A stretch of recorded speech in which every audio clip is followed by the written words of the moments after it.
doing? Happy Tuesday, February 2021. Yeah, it's crazy. A whole I know. month has gone by for the new year. I know, that's amazing. That is amazing. And so who are we, honey, for those of you who have never logged into what we're doing? Okay, we are Cesar and Pam with cesarandpam.com. And we want to help you live your life without losing your soul, your family, or your health in the process. And in today's, my little promo that I made earlier, it said, are they poisoning you? I mean, that's kind of dramatic, kind of tragic. He's very dramatic. But we are being poisoned. You know, there are three parts to this quick Facebook Live. Part number one, I'm going to try to get you depressed. I'm going to try to wake you up to the idea that you are being poisoned. Number two, I'm going to give you the solution that you're going to think, oh, man, this is too hard. I've heard this before, and it's too hard. I can't do it. And number three, I'm going to give you a practical solution that is going to help you implement it, right? So for the first part, how many of you want to get older faster? How many of you want to have less energy? How many of you want to live a shorter life? Obviously not. We all want to delay the aging effects. We want to have more energy. We want to live a longer life. And before we share this aspect of how you're being poisoned, first of all, there is no magic pill for health, right? We're talking about health and fitness right now. So there's a combination of several factors. We've talked about them before. You need to learn to drink water. You need to learn to sleep better. You need to learn to eat living food and not dead food. Eliminate dead food from your diet. You need to learn to exercise, to detox, to supplement your diet, and to manage stress, which is very hard for me. So how are we being poisoned? So, honey, what are dead foods? Specifically, I just mentioned it. Well, processed foods. So, most of the things that you find in the aisles of the grocery store, not on the outside where they have the fruits and vegetables and the fresh foods, but anything that's gone through a process of being heated, using chemicals, taking, white flour, breads, pastries, potato chips, those were real potatoes, but now we don't have the nutritional value that there is in a raw food. So now let me clarify something.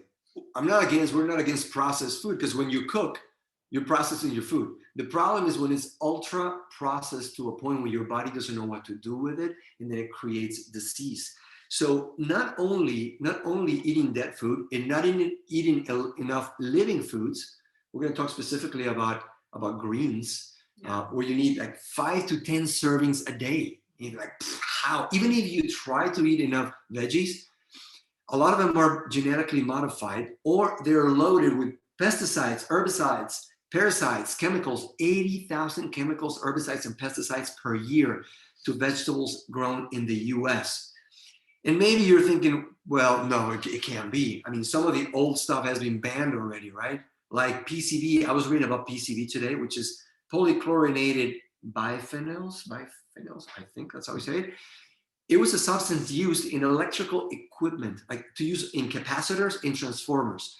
And now it was used for decades to grow things, right? To grow food. Well, and you may think, well, that's banned. Or DDT, right? To kill mosquitoes. I remember when I grew up in Mexico, we used to use DDT. All those pesticides remain in the ground, and if the animals eat it, it goes into the fatty tissue, and when you eat it, it's also toxins that are poisoning you right now. Any comments before I?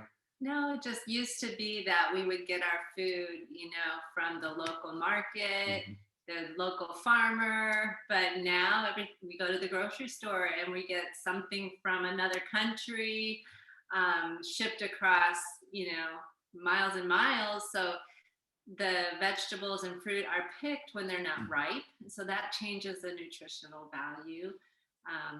All the refrigeration, all the different things that make it convenient for us, but doesn't really help our health. Yeah.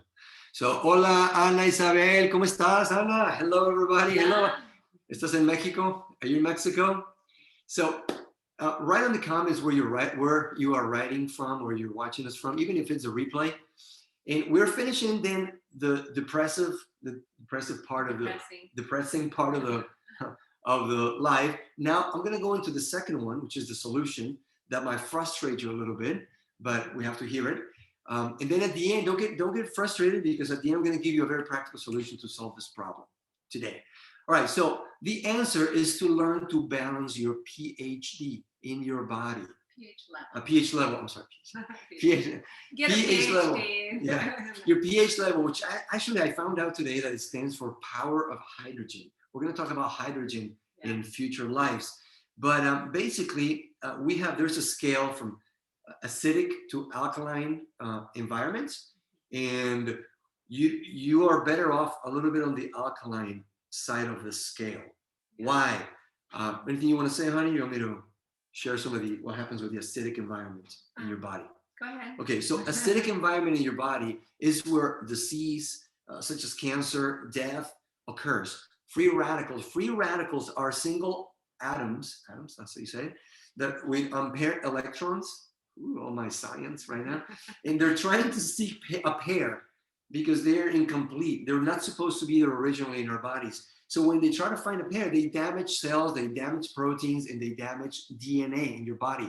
So free radicals, oxidation, you've seen when a piece of fruit starts to get damaged and old. Gets bruised and it turns brown. That's oxidation. So in our bodies, we experience inflammation. That is the cause of eventually death. The second law of thermodynamics says that everything is moving from order to disorder. So our bodies were slowly dying. So how can we stop that effect? How can we slow it down, if not stop it completely? Because we're all going to die at some point. We have to try to create an alkaline environment and move away from an acidic environment. So alkaline environment. What happens in an alkaline environment?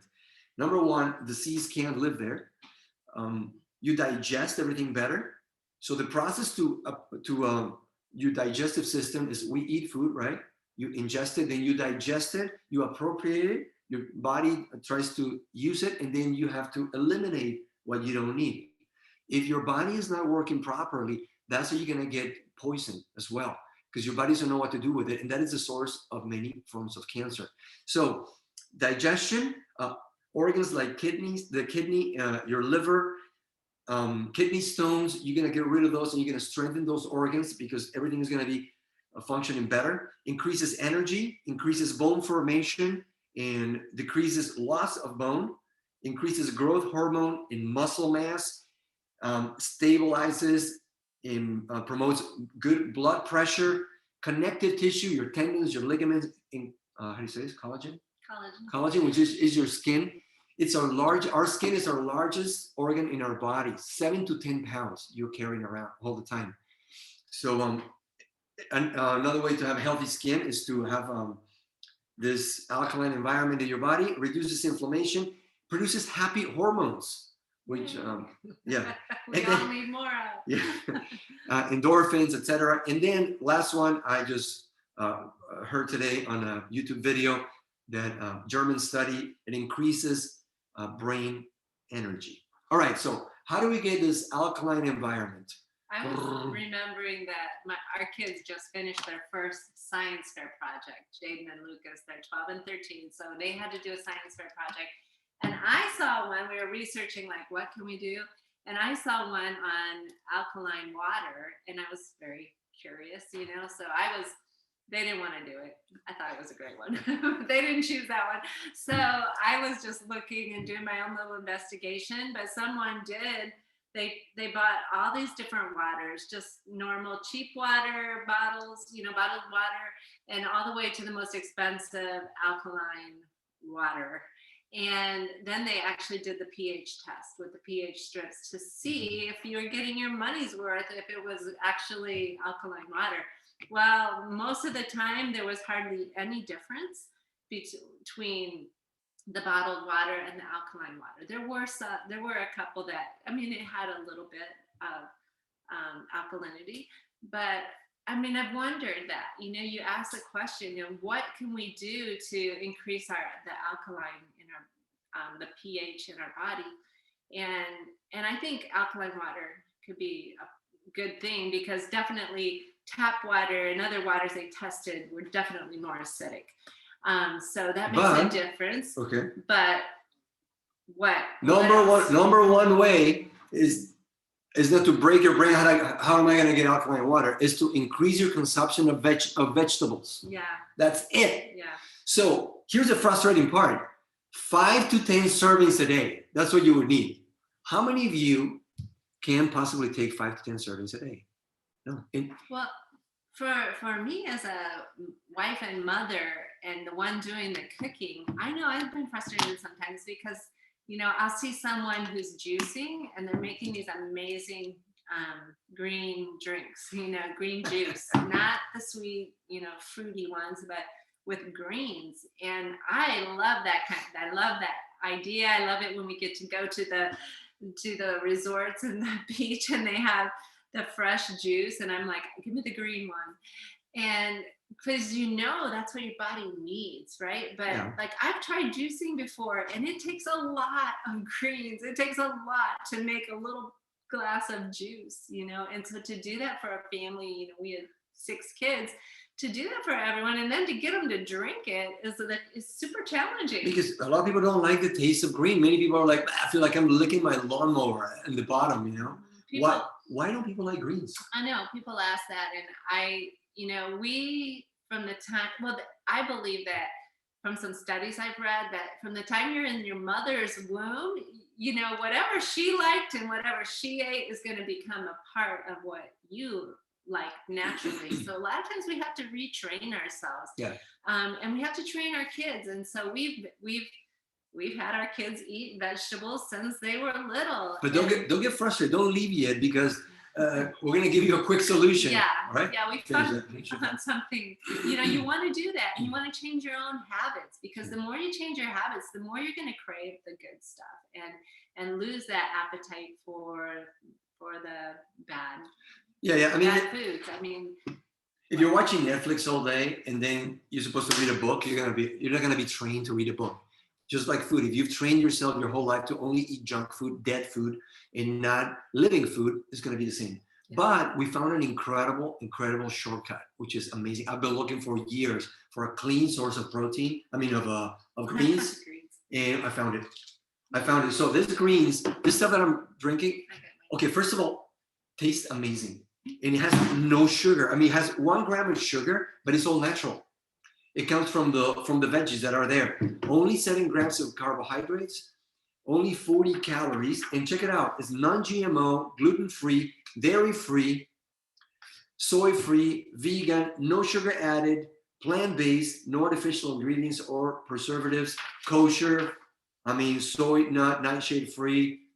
And here's something important about when you buy any nutritional product is, number one, when they harvest it, needs to be harvested at its ripest point. Have you ever bought a piece of fruit and then it sits on your kitchen? It was already green and then it stays green for another 2 weeks. It's not normal, right?